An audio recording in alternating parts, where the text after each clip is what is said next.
Chevron 1, coded. For my ally is the Force, and the powerful ally it is. Life creates it, makes it grow. You failed your hunt. I am a Jedi, like my father before me.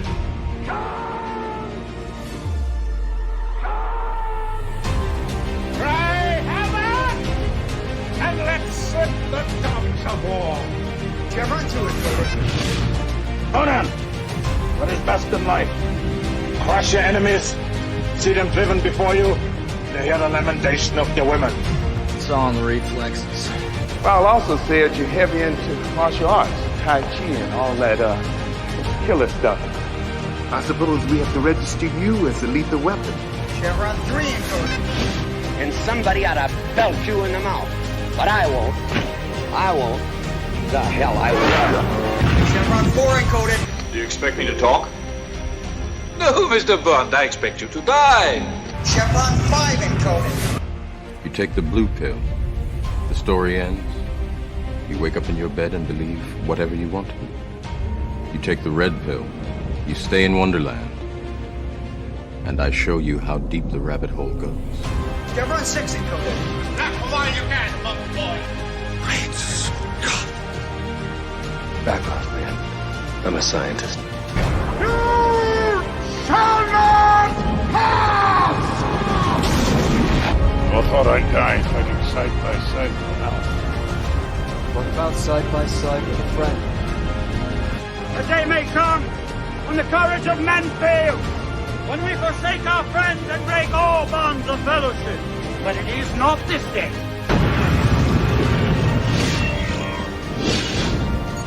Chevron 7 is locked.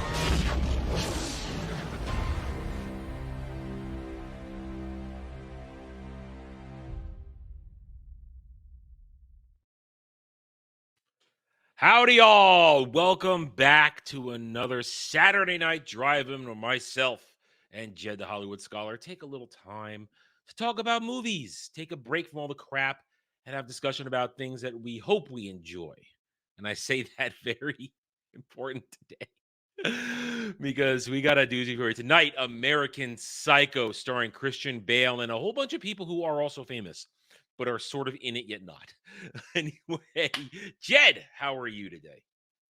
I am good. Had a lot of streams today. This is my third stream of the day, and it's been quite the roller coaster because I played Assassin's Creed Mirage first, which is something I'm not enjoying at all, and then went on Geeks and Gamers Tabletop for an alien RPG where everyone is supposed to die, and my character became a drug addict and started attacking team members because they wouldn't give me my drugs.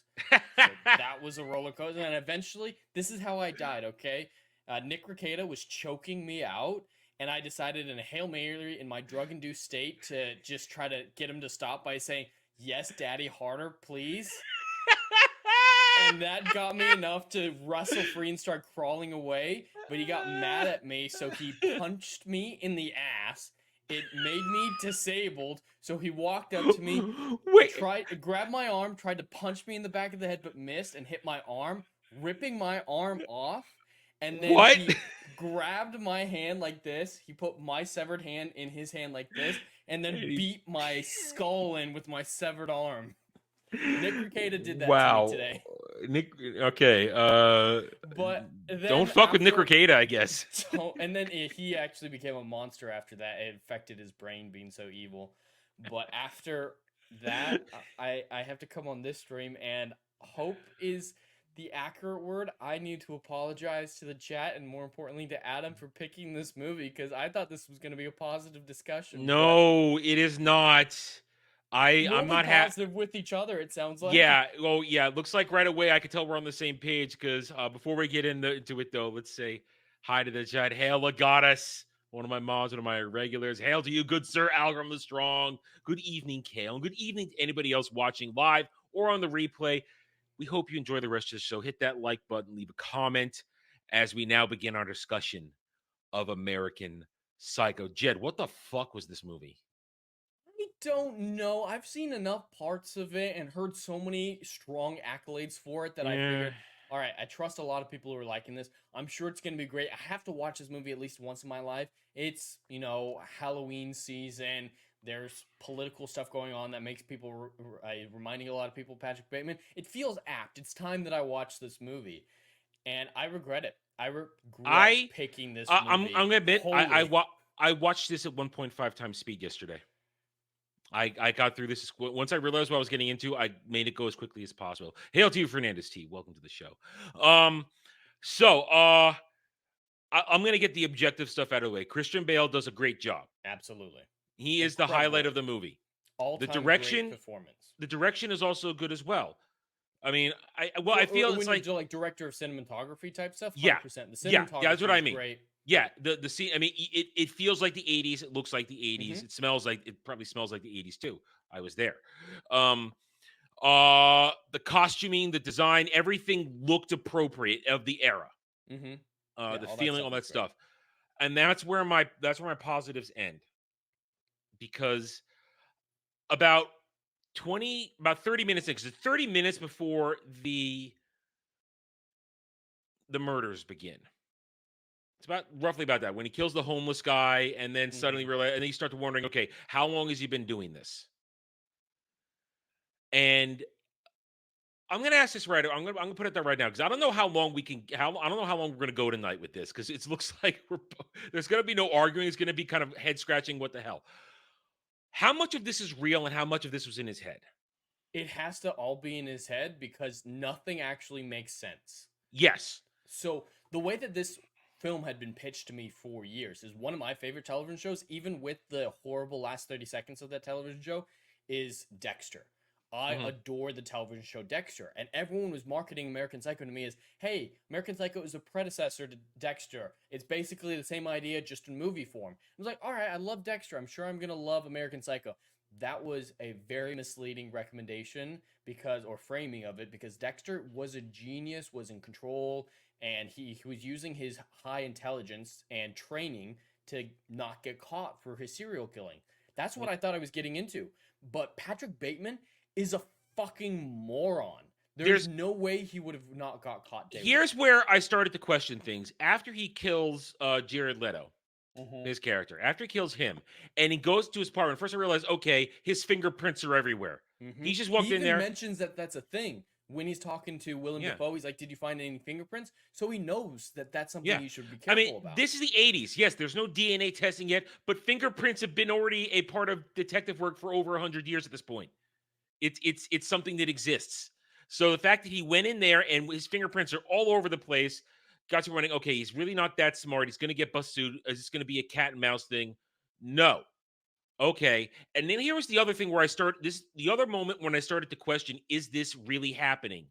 Was after he was in that, just a few minutes before that, when he killed Jared Leto, when he's dragging the body through the thing and the blood streak is on the floor. But then it isn't. What did it for me. But then it isn't. And if it had been there, then the night watchman or the dude behind the desk, whatever you want to call him, would have seen it, and nobody notices a streak of blood on the floor. Well, I don't like the argument that it is all fake. It has to be all fake, just like you said, because there is evidence for it, and nothing actually makes sense. But if you were making up this world for yourself, wouldn't you imagine yourself as a genius, like flawless? Maybe not that. Maybe that's the idea of him being a psycho, that he's not even in control of his own delusion. Like I don't know. I compare this movie a lot to the Joker, and everything this movie gets wrong, I think the Joker does right. Like showing you that ambiguous, did any of this happen? Was this real? Was this not? But every version of potential truth in the Joker makes internal sense. Like you can pick a version of the story in the Joker, and everything within that version can track logically A to B to C. This one, no version of it makes any sense, unless the final scene was him sitting in a straitjacket in a mental hospital, having imagined the whole thing. That was the only way that even a little. But here's why. Here's why we know he's not in a mental hospital, because Chloe, I can never say her last name, Savigny's character, the assistant, his assistant, she's in his office looking through his date book and seeing his crazy doodles of murder, which leads me to believe that he wasn't actually killing anybody, but just doodling them. Which again leads to me like when he's talking to Reese Witherspoon's his fiance, her character, when he breaks up with her, he's doodling the chainsaw murder, but did it really happen? Because again, that scene where the hooker's running through the hall, banging on doors, and he's running through the hall naked with a chainsaw, nobody comes out, and there's blood fucking everywhere, bloody fingerprints, and if he's in what's his bucket, Jared Leto's apartment. The police don't check out the victim's apartment. Don't keep an eye should on have police tape over it, if nothing else, and should regularly check on it. And then he goes back there, and it's not there anymore, and it's being freshly renovated and rented out. And that got me. That at that moment, I thought, wait a minute, is he connected to something so powerful that maybe somebody's covering up everything? But then you mentioned his father runs the company, even though we never see that. I was wondering about that the whole movie. Is the assistant said, or somebody said, your father owns Reese the Witherspoon. company. Yeah, Reese Witherspoon. Yeah. Which explains how he got such a high up position so easily. That makes sense. But if his father is that influential, if it's so much ingrained into his lifestyle, and possibly the reason why he's so psychotic is a parental relationship, that's a very common thing. Why don't we ever see the father? And again, if there's this kind of murder spree going on where people are dying, and how come no one's ever talking about it? The news is on constantly in this. We never hear anything. That's why I'm wondering how much of this movie is real. Well, he's not even Patrick Bateman, according to the lawyer. Yeah, it says Smith. Yeah, he calls him something else. Like, what? Maybe he really... Jared Leto... someone thought he was Davis through most of Marcus, the movie? or like Jared Leto keeps calling him Marcus. But he has his card that he shows his good friends. And it says Patrick Bateman. Yeah, and then or during the gun murder sequence where he shoots people and the cops, where he goes into that wrong building, says Mr. Smith working late. Somebody recognizes him as Mr. Smith, and then he shoots that guy. Now that is a comical moment where he shoots the guy. The what is it? Was it a janitor? Sees him. He goes through the revolving door, turns around, shoots him, and goes back to the. I chuckled at that. I'm like, okay, all right, that's kind of funny. Just that sequence is kind of funny, but it's just. 2 cop cars exploded and nothing happens. I'm wondering what's going on here. I think that just the performance of Christian Bale is blinding a lot of people to the actual quality of the movie. This film feels like, ooh, isn't Quasi cool? Quasi is so Quasi is Quasi. Yeah. And then just an onslaught of red herrings that do not connect, that don't make any sense. Like the script is literally just throwing so much at you and hope something sticks to the wall. There's the other point. The pacing of this movie is so messed up. I mean, 1 minute, again, like you said, you think we're dealing with a psycho genius here. Where after he murders Jared Leto and he assumes his name, picks up the hooker, calls in the call girl, and they have their little sex tape orgy. Or threesome. Not so, maybe just threesome. Maybe I'll just go through it. They do that, and I'm thinking, okay, maybe he's setting up a situation where a bunch of hookers would be associated with Jared Leto's character. What was his name?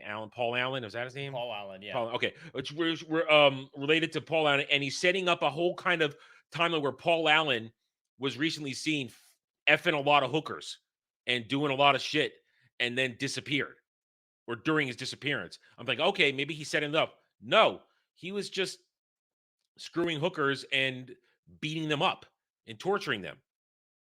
Yeah, they kept saying like he was going to a lot of effort to make people think he was Paul Allen throughout the entire movie, and it went nowhere and affected nothing. And it didn't seem like he was consciously doing it, like you're saying, to frame Paul Allen or help the alibi of him leaving the country on his own volition.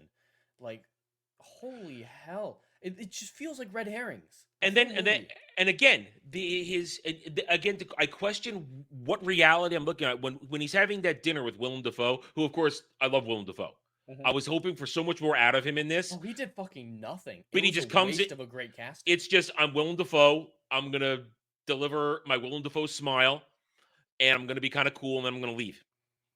I was excited when I saw Willem Dafoe was in. I was like, oh, I love Willem Dafoe. Me too. Yeah, I mean, first Willem Dafoe movie I ever saw was Flight of the Navigator.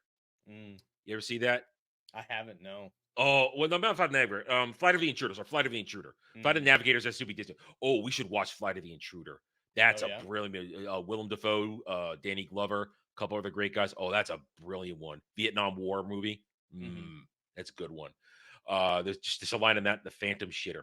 I'll let you think about that one. But this movie would have yeah. been so much better with the psychotic elements, and then you can throw in the whole like ambiguous how much of this is happening with him actually being a genius, and then have an actual cat and mouse story with Willem Dafoe to justify his cat. That's what I thought it was going to be. I thought Willem Dafoe was going to be coming in, poking holes, but they're at the dinner when he's pushing him about the alibis for the guy that the actual Marcus guy, who apparently is a real person, said, yeah, but then he says, saw him in that scene when Jared Leto was introduced. Yeah. But then he's saying they were at this place, and he says, you were there too. I was. But we know he wasn't there because that night he had dinner with Alan, and then he takes it back to his apartment, and he does the famous axe murder scene that everybody likes to use memes for stuff. What? That's what I'm scratching. I'm going. What am I watching here? What's going on? I mean, I feel like this. Go ahead. No, go ahead. Oh no! I just think that no one knows what's going on, and so they think it's smart. But sometimes something that doesn't make sense just doesn't make sense. It's not high art. It's not Arthur. It's not like Tenet or Inception, where there's an actual resolution and you actually have to think hard to figure out what's going on. It actually doesn't make any sense. So there's no something to figure out. And I think that's what a lot of people do with this movie, is think it's some great puzzle that they can never solve. No, what I see here, puzzle. It's retarded. It's just one instance after another with no connective tissue. That's what I feel like. We go from one example of his psychosis to another, where he has moments of lucidity, like when he's got his secretary, his assistant in the apartment, and clearly he wants to duct tape her, he wants to do all kinds of things, and he's leading up to it. But then Reese Witherspoon calls and breaks the mood of it, and it snaps him back to reality and says, "You better leave now before I do something bad." And she thinks it just means an affair. But no, he was because he whether we had the first he had the nail gun up to her head, and then he was going to do something, and that was a moment of lucidity. Like, okay, I'm not going to kill this normal girl who was clearly just she didn't really have any of the triggers that we would see set him off. Because there are various things in this that trigger him, but she didn't have any from that moment in the church. Like, she didn't have any sort of vice. She didn't have any sort of contradiction to his ideals of perfection. Because when people break his ideals of perfection, that triggers him. Or if they have something he wants, because he says, at first I thought we were dealing with a sociopath, but no, we're not dealing with a sociopath here. Because he says he feels greed and he feels a desire for carnage. So, or at least I think that's the way it was phrased. And so he does feel emotion. He does, absolutely. His whole diagnosis doesn't make a whole lot of sense to me. Yeah, like it's not just like you're saying. He's not psychotic necessarily. He's not a sociopath. Yeah, like, is it just psychosis? I mean, it's just, and it would. I was wondering until when he kills the homeless guy. I was wondering how long he's been doing this, and again. How let's again I want to question reality versus what's going on.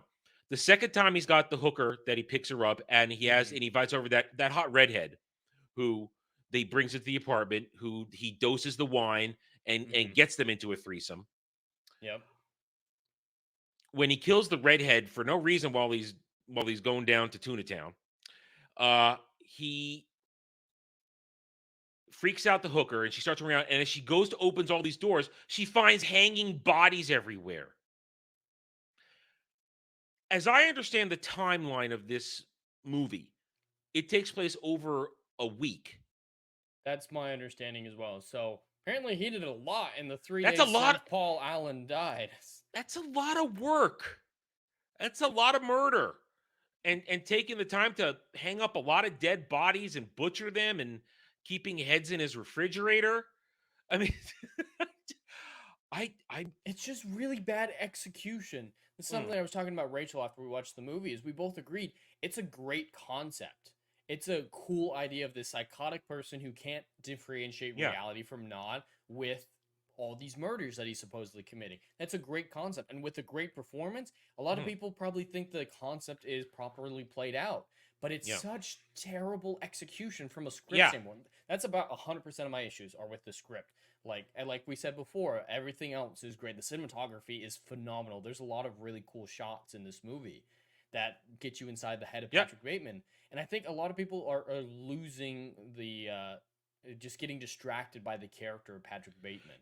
I hate to make a modern comparison, a present day comparison, but I feel like it's what some people are doing with Ahsoka. Ray Stevenson, he's so great as this. Balin Skull is such an interesting character. No, you like Ray Stevenson's performance. You don't like Balin Skull. You like Ray Stevenson being a serious actor and doing a job. Just like people enjoy Christian Bale. He does a great job. He delivers everything spot on. You're convinced he's a lunatic, which some people say he actually is. Oh, good for you. Good for you. I mean, I love Christian Bale. Yeah, but that's where it stops. I appreciate Christian Bale's good performance, but I have zero connection to Patrick Bateman because this whole time I'm thinking about what I call the Godfather syndrome. Michael Corleone is a bad man. He's a bad man, but you are rooting for him throughout the entire Godfather trilogy. I'm not rooting for Patrick Bateman. Oh. I was waiting for that thing to happen to make me root for him, to root for a bad person doing bad things. Like maybe there's something in here that maybe I can get it latched onto and find a reason, but no, there was nothing, because he treats people like shit. He behaves in a completely, his existence is shallow. There's no depth to him. It's all about his greed and his jealousy of things. And and even his evil deeds, like you said with Dexter, there's a way to get on Dexter's side. I mean, I never really watched the show, but I know all about it. There's a way to get on his side. 100%. There isn't a way through what's going on here to get on his side. There's none. Especially when you get to the randomness of it. So it's I'm confused. I'm confused yet not confused, if that makes any sense. I'm confused by what this movie is, but I understand that it's a movie about someone losing their mind. And we don't even get somebody else to relate to. Like in other shows or movies like this where you have a psychotic lead character, they at least give you a relatable supporting character to care about surviving all this or whatnot. There's not a single character in this movie that is remotely interesting. Willem Dafoe has so little to do in this movie that even his star power isn't enough to like, ooh, I hope he catches Patrick. I'm just like, yeah, I guess, there are no heroes in this. But I'm not going to care. And his secretary, she's just there to be his whipping bag, basically. It's like, ooh, I'm sexist, man. You should wear a dress. She's like, there. No one that I care about. Reese Witherspoon is a shallow, vapid creature. There's no one to like in this movie. There's no one to root for. There's no way to get immersed in the story. I really love character studies. That's some of my favorite filmmaking that I've ever seen is about character studies, like Dexter, like Pearl from last year, like The Joker. There's so many great character studies, character thrillers, like Last Night in Soho as well, I believe. I was going to say, when we were talking about Last Night in Soho, we don't need to forgive Sally. That's it, Sally. I was trying to remember her name. Sandy. We don't need to forgive Sandy, but we can still relate we understand to her and feel bad for her. Yeah, we're able to track Sandy's descent into being a serial killer. We get it. We can understand it, and we sympathize with it. We don't forgive her, but we sympathize that she was destroyed mentally and physically. Where is Patrick's destruction mentally and physically? He has everything. He's a successful businessman on Wall Street. He has money. He has fine things. He has a hot fiance. He's having an affair with another hot chick who we think commits suicide at one point, or at least it looks like she's going to, but then they drop that storyline completely. If I don't see you, it's just randomly drop stuff. Yeah, at one point I thought, oh, are we going to get a moment in a couple scenes later that she's killed herself, and that's going to set him off even more? because she was part of his stress relief. Yeah, what was the inciting incident for the sudden rampage? Like, at least what's implied in the movie is he's been casually killing people for a long time now, but it's methodical, it's slow. But then what made it like, I need to kill everyone right now? All he says is, I can't control my urges for killing anymore. But like you said, what's the instigating incident? They don't explain anything. Even like little stuff. Even in the fake reality, there needs to be justifications for how the fake realities work. Like with the Joker, like I was saying, every possible interpretation of that movie can have internal consistency, can stand on its own. Yeah. This one, there's not a single interpretation that stands up to logical scrutiny and even character scrutiny. And it's not like he has a foil or somebody that is out to get him at the start. No. Everybody his friends all like him. They think he's a little odd at times because he says robotic things like, we need world peace, we need to deal with hunger. But I'm thinking, oh, that's just that's when I first thought we were dealing with a sociopath. I thought, oh, he's saying the things that everybody thinks he wants that everybody thinks he needs to say. Thank you. He thinks they want him to say. Yeah. That's when I thought he was sociopath. But then 2 scenes later, I'm greedy and I'm jealous and I have a desire for this and that. I'm like, oh, you're not a sociopath. Then why are you spurting out that things that you think people want you to hear you say? I don't. Now this is based on a book. It is, and I don't know anything about the book. I don't know how successful the book is. I don't know how closely adapted it was. But where's this? What I come back to? We're lacking a deep character. We're just watching somebody do crazy shit, honestly, with no clear direction. Crazy sake. And what's the story? There isn't one. There's no plot. There's no thread. There's nothing. Thank you. Like, connecting scenes. Like there's nothing to propel the story forward besides a great performance. But his performance is inconsistent because the writing is inconsistent. Yeah. Like we can't figure out what he wants, what he is, and it's not even like he's not even struggling with what is real or not. So we can't relate to that struggle of him figuring out, is this actually happening? What's going on? He doesn't even wrestle with that until the last 2 seconds of the movie when the lawyer says, oh, that was a funny joke, but your problem was choosing Patrick Bateman. Patrick Bateman's a slimy, spineless fuck. So says, I'm Patrick Bateman. But then who are you? But then he goes back to the table and they all call him Patrick. Is everything an illusion in this? That's what I mean. It's just red herring, but there's no actual reality. There's no option where it makes sense. It's just craziness for crazy's sake. All right, hold on a second. It is gratuitous. That's something. Wait a minute. I'm cycling through the movie in my head. Does Reese Witherspoon ever call him Patrick? Yes. Okay. Yes. Okay. All right. Several times. Okay. But we know she's real because she interacts with other characters. No. Yeah. We don't know anything's real. Okay. Well. Okay. There it is. I mean, there's nothing to latch onto. No, like I can't make an argument for anything to be real or not. I've heard people make that argument. Everything seems to go into a merged moment where sometimes when these things like with Joker, there are moments you could say where this is deviating from his insanity and now it's reality. You could find those moments to use the example you brought up. Mm-hmm. But in this one, everything seems to be a melting pot. And I can't find the moment to say, okay, here is reality, here's fake. Because if these people are all hallucinations,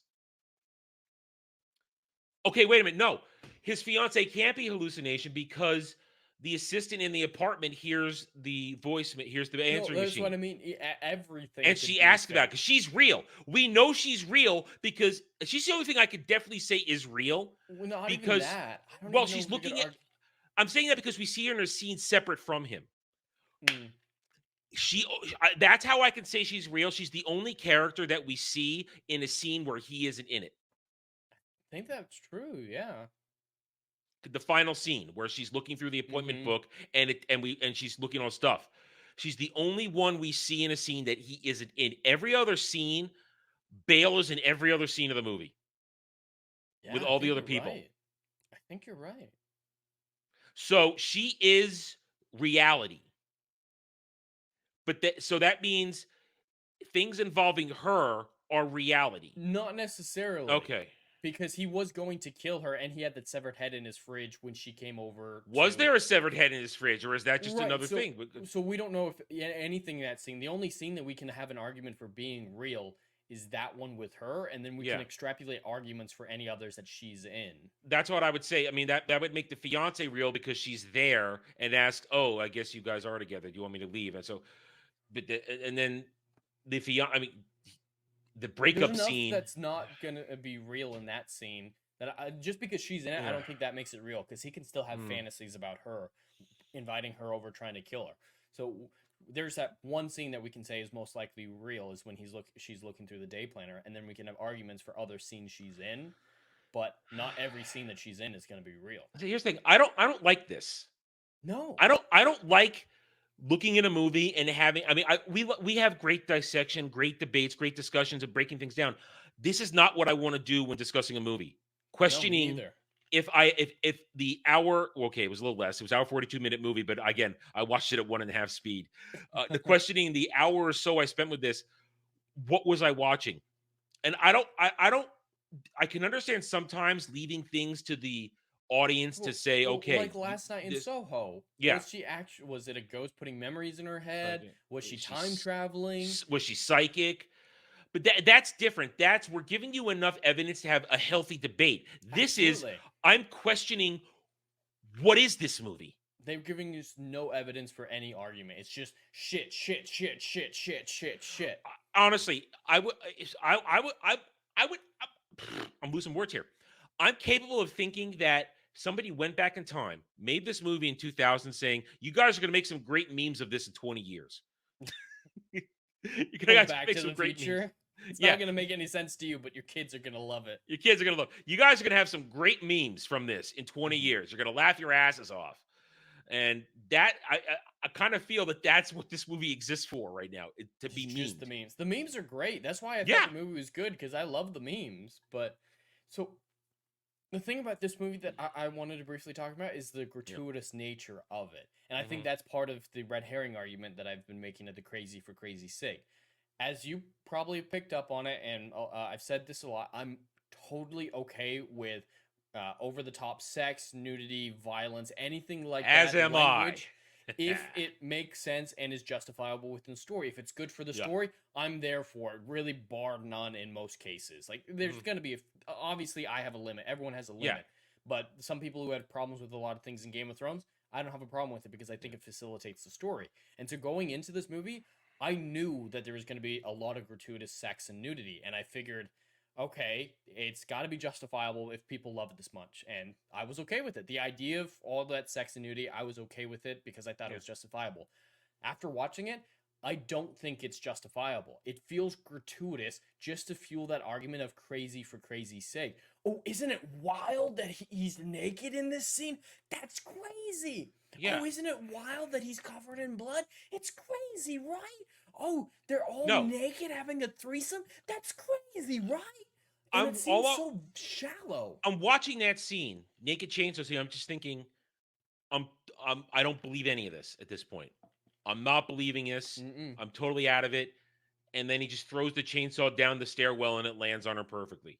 Well, that doesn't make sense because the chainsaws, you have to hold down the button for them to, like, she might have gotten a head trauma, but it wasn't going to cut her. Yeah. So my suspension of disbelief was broken for most of this movie because it just nothing, as you said, red herrings, nothing makes sense. I'm constantly, after the Allen murders, when I start to question everything. I just start to question everything, and I don't want to be questioning while I'm watching. Not that type of questioning. And I just don't feel like there is a solution. Even if it's a movie built on ambiguity, if it's done right, I can see multiple things as being true or being could be true. Just like you said, someone can have a good argument for a lot of different perspectives. This movie, I don't think anyone has a legitimate argument for anything because I don't think there is a solution. I don't. They think like Christian Bale. They like Christian Bale. He's fucking phenomenal in this movie. That's the majority of my points that I'm going to grade this on tonight. 100%. His performance and everything else we talked about in the first 2 minutes that were positive. But to me, that's not enough. No. Such a sign. I'm kind of mid on Christian Bale. I don't particularly love or Christian hate him. Bale. He's just I judge him on his Mhm. performances. Like that one movie where he's in that future society where it's kind of that fascism one where he's got the swords. What's that one called? When he's got the swords? Where he's like a sword wielding assassin or professional hitman for, it's like this futuristic fascistic society.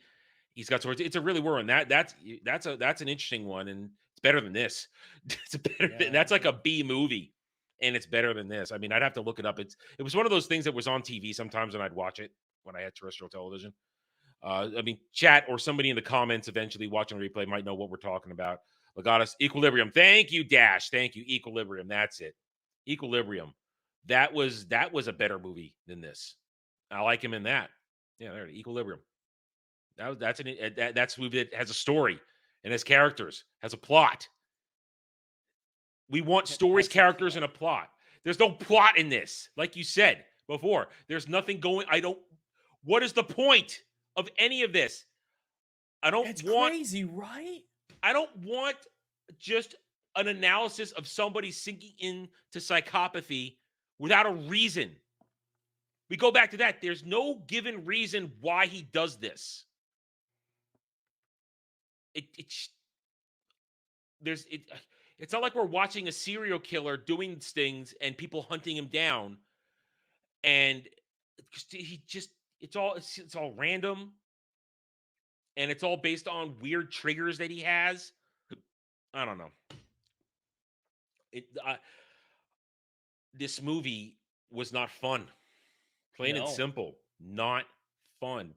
And I don't understand, like you said, why people praise this outside of Christian Bale. Mm-hmm. It's a mystery. It would have been great if we'd had somebody who liked it to throw us off, and we may eventually too. We may find ourselves in a discussion at one point with somebody to tell us why they like it and this and that, and they might like every single thing we have pointed out that bothers us. They may love it. I mean, I'm trying to play devil's advocate here a little bit without an actual opponent. Maybe they like the fact that it is chaotic because it's supposed to represent the chaos of his mind, the jumping from one point to another with no clear line of connection. Maybe that's something that is entertaining to some people. I want a story. I want characters, even if this is a despicable character. I want some motivation, not just the greed and the need. You need to understand him to at least a certain extent. And I don't. I thought I did, but as the movie progresses, I don't. That phone call at the end with the lawyer, people put that up as Bale's best performance in the movie, and I can see that argument.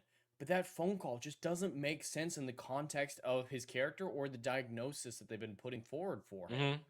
Yeah. And the helicopter is obviously not real. The spotlight. So what is real? We know a phone call. Where is he? Probably. Where is he in that? What apartment is that? No, I think that's supposed to be his office. Oh, his office? Okay. Mm-hmm. See, I had, because that's why they kept asking him for the bill. Okay, now I understand. See, I was lost in that moment because I was so caught up in he's shooting everybody. What? Mm-hmm. Why? I mean, he was going to shoot the cat. That I could understand. The cat was, the ATM machine said, "Please feed me. Feed me the cat." That's what I'm thinking. We are in we have to be in a delusion. That's a farce. That feels so random. And he was going to try and shove the cat in there. And that's contradictory to the rest of his supposed psychosis. Yeah. I literally think this is just crazy for crazy's sake. It's just red herrings with a cool performance of a character that doesn't make sense internally, isn't consistent, that you can't figure out anything about him. It's just, I feel like the writer for this, anytime I think it's a she, talks about this character or anything that happens, it's just, yeah, that's crazy, right? That's the only argument for anything in this movie as a motivation. It's crazy, right? Things being crazy, stuff being thrown at the wall, hoping something sticks, is not the basis for a good script. Think about it. When you just going back to the cat thing, which again, that's what started to strain the credulity of his psychosis. Every other time he's killed, it's been either out of jealousy or need to dominate. Mm-hmm. Or show his, or again, another phrase that shows superiority. He kills Alan out of jealousy. Yep. He kills the women out of his need to dominate and feed his hunger and his sexual hunger. He killed the homeless guy out of his need for show superiority because his rant at him shows it's like, I despise your weakness as a homeless person. Now I'm going to kill you and get you off the board. Killing the cat doesn't fit into his serial killer, his psychotic persona. The others were, I would add in like self-defense in there because the cops, I think that was perceived at least as self-defense. But that's after that. That's after the cat. I'm Right, talking right into the cat. Yeah. No, just the entire, all the kills in the movie. I think can figure it into those categories that you said plus self-defense. Cat doesn't fit into any. Just like you said, it just feels like, oh, we need to show that this guy is crazy, so let's have him hurt animals. I mean, when he picked up the cat, I thought it was 50-50. Okay, he's going to be really sweet to the cat, and it's going to show a weird side to him, or he's going to try to kill it. And if he's going to try to kill it, that doesn't make sense. And then you see the feed me the cat, and I thought, That made it so much worse. At least with the dog, I can get the dog. It was making a lot of noise, and it was annoying him. Yeah, that is a motivation that fits with and he's in the bloodlust moment. Yes, that one I can see is having an argument. The I don't cat, question that. I don't question that at all. He just kept walking. The cat was not attracting his attention. The cat was not an annoyance. The cat does not fit into a domineering, a superiority complex, or a self-defense. The cat makes no sense except for, that's crazy, right? And then it's a trigger moment for the lady. And then when he shoots the lady, I just thought, whoa, you've just done this in the middle of this. It's night, but it just makes no sense. You for somebody who's kind of worried whether or not he's being targeted for the killing of Paul Allen to do this, and then the cops. What are we doing? Where are we going? None of this makes sense. I want to reiterate, when I went into this movie, I expected to love it, or at least think it was really good. Even if it wasn't for me, I thought I'd come out of it saying, all right, that wasn't for me, but it was actually really good, really well done. I can't say that anymore. My expectations were thoroughly subverted. I went into thinking, okay, this is a movie everybody loves. I've seen bits and pieces of it over the years, but never actually sat through it, so I don't have the whole context. Jed wants to watch it. I'm going to give the whole context or see it. And I sat down, and 30 minutes in before the killing starts, I'm thinking, okay, I know this guy's a murderer, and he's alluding to the fact that I want to kill you and play in your blood. I'm going to kill you instead and play in your blood. It's like, okay, fine. He's threatening people. When is it going to happen? Is this going to be the start of the killing spree? No, apparently he's been doing it for a while. Where's the story? Okay, we're going to get a cover-up scheme. We're going to get an elaborate thing to try and throw everybody off the scent. No, he's not doing that. No, he's falling apart in front of Willem Dafoe. When he falls apart in front of Willem Dafoe during that dinner scene, I'm like, okay, Dan, he's done. He's done. But then Willem Dafoe doesn't come back.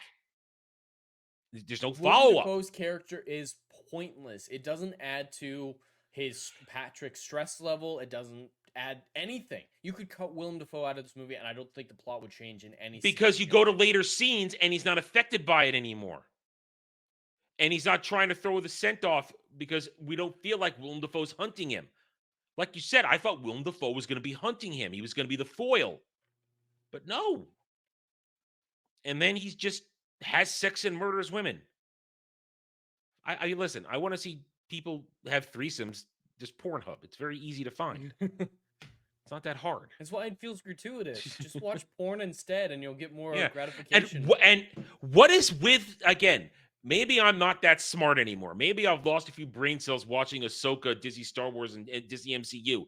But trying to constantly throw in his obsession with porn throughout the movie, like he's having conversations and there's a lesbian porno on his TV. He's got the porn mags. He's got the videotapes. Got to go return videotapes. What? Was there a subtext of all the shit he's recorded and put in other videotapes and return them to the store? I thought, is that a thing that's going to come up? I feel like there's a lot of things sprinkled into this movie there's so many that lead nowhere. Nothing leads anywhere. It's just red herrings. That would have been an interesting subplot, just like you're saying. But it was a red herring. Every scene had at least one red herring, which makes a pointless experience. This movie is pointless. Again, when the gay guy, the gay co-worker who we knew was gay from the minute we goddamn saw him, That was funny. shows All right, off the business card, but then he goes to the bathroom choke. I'm like, you're gonna choke him in the bathroom? How are you gonna get away with this? And then the guy comes on to I'm like, oh shit, are we gonna have a gay moment here? He's gonna go with that because he's a sex fiend. Oh no, he runs away from that. Okay, fine. But I did laugh in that moment. It was the only moment in the film that I briefly forgot about how much I was hating the experience. To be like, being gay saved that dude's life. because apparently he's afraid of gay. He's afraid of gay. That Yale stuff that goes on there. Oh my God. Best to justify this film. Oh, Africa, Brave Acrobat. Again, maybe if you're an 80s music aficionado, you get enjoyment out of that stuff. I mean, listen, I grew up in the 80s. Music. I didn't really listen to 80s music because I was a little too young, but I don't have a special affinity for it. But I guess maybe if you like hearing that stuff or hearing his monologues on music trivia, I guess. How does that where does that fit in? That would have been an interesting subplot to say, like, with his supposed sociopath tendencies. Linking it to music? Music is like, for some reason, music is the only thing that makes me feel human. Music does something to me that I can't understand, which would have been good character building. And no, it's just, oh yeah, it's crazy. He likes music. Isn't that crazy? Or I can only kill you when this music is playing because that's what gets me in my special killer in place. Because then I'm going to kill you while listening to music. That would have been something kooky and funny or interesting. He's listening to Walking on Sunshine. That literally feels like isn't it crazy, guys? That was like in the back of my head. Every single scene, I heard a idiotic child in the back of my head going, "Isn't it cool, guys? That's crazy, right? That's crazy, right?" Yeah. There's no point. And there it is. I feel like there's no point to this movie except what you've been saying, the crazy for crazy's sake. And to me, that makes not entertainment because I don't enjoy questioning my own reality watching this. All right. At this point, we usually talk about the soundtrack, but the soundtrack is 80s music. So there you go. It's to set the mood. I figured there'd be a good creepy main theme or something that they had, like maybe something with the light piano motif. No, nothing. Like Dexter. Right. Dexter. If you want the idea of American Psycho, go watch The Joker or Dexter. You'll get the same concept with infinitely better execution. All right. So I feel fine ending this here because I feel like we keep going. We're just gonna keep going in circles. Yep. At this point. So Jed, it's your week. You get to go first. What's your score? All right. I do want to preface this by saying I take responsibility and apologize to Adam and the chat for choosing this movie. At least the other times that I've had a negative opinion of movies, there's been someone to have some positivity on the show for that. There's been a debate because it's basically I know what I'm getting into when I recommend Golden Child as something I love, and I was surprised when you hated it so much. This was one of those times where neither of us had any idea what we were getting into, and I gotta say I'm pleased that we're on the same page on this. I did not want to fight about I didn't want to be on the end of trying to say how bad this movie was with somebody who loved it in a one-on-one fight. Me neither. I didn't want to do this. Did you think I was gonna? All right, Leah. Did you think I was gonna like this once you were done with it? I didn't think so. After watching it, I was like, "Oh yeah, Adam's not gonna like this either." Fuck. No. It was a huge mistake. Mistake. We need to. That's why I'm looking forward to Underworld now. Oh, that's just stupid fun. Exactly. Underworld is just some stupid fun. Stupid fun with a beautiful woman. With a beautiful woman who at 53. Yes, please. Yes, please. Okay, Jed. So what's your score? I feel like it might be a little too unfair towards the movie, but I think it's like I feel like people are going to have very big problems with this ranking, and I can see an argument for why we might get heat. We're going to get heat from this from somebody. I know we 100%. are. You and I are going to get heat, but you know what? We're brave. We're bold. We can handle it. I think I have to give this movie a 4. I give it a 4 too. Really? It's a 4 too. And all 4 of those were for Christian Bale and the cinematography, like the non-script. The script was so bad it took away 6 points from this movie. for me, it's just the lack of everything we've talked about. Christian Bale is the only reason this movie is remotely interesting because he gives a stellar performance of a maniac. And other than that, outside the cinematography, outside the proper aesthetic, it feels like the 80s, it sounds like the 80s, it looks like the 80s, and as I said before, it probably smells like the 80s too. Other than that, nope. I'm out. I'm done. So yeah, 4 out of 10 for me as well. My lowest score ever so far, as long as we've been doing this. I've never given anything under a 5, I don't think. Maybe under a 6. I think the lowest I've ever gone is a 6 or a 6.5. But no, yeah. So there you go, guys. If you're watching this on the replay and you disagree with us, let us know in the comments. I do want to hear an argument for why this is good. Yeah, so we are ready to hear what you're saying. As Jed already alluded to, it's my pick next week. We are in spooky month, so I said, hell with it. Let's have some stupid fun. Underworld, the first one, as we said, it's not a brilliant movie, but it's stupid fun. Werewolves and vampires. Hey, Kate Beckinsale. And we may be joined by our good friend Dre from Brutal Planet Comics, our friend on the panel for Roundtable. He might join us next week. We're going to work it out, but like I said, now Dre might join us next week for this. And other than that, guys, thank you one and all for hanging out with us. Remember, if you're watching this on the replay or if you're still here with Live and Done, hit that like button. Leave a comment when we're done. And we will see you next week, guys. Until then, take it easy. Have a good night or day, wherever you may be. Chevron 1, coded. For my ally is the Force, and the powerful ally it is. Life creates it, makes it grow. You failed your hunt. I am a Jedi, like my father before me.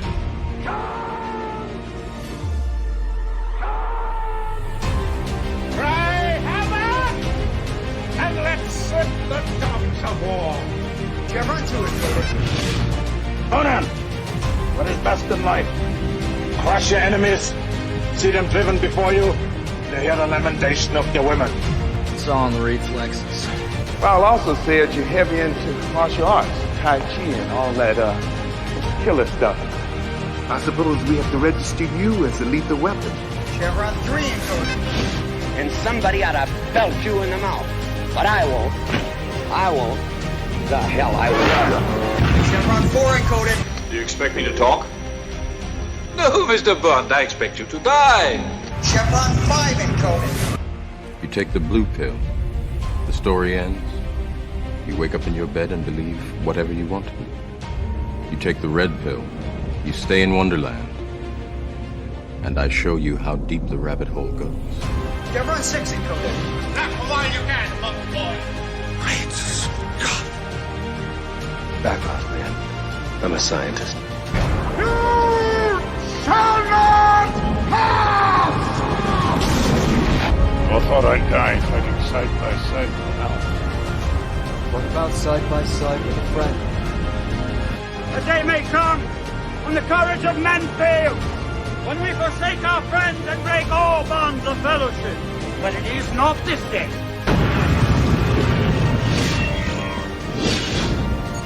Chevron 7 is locked.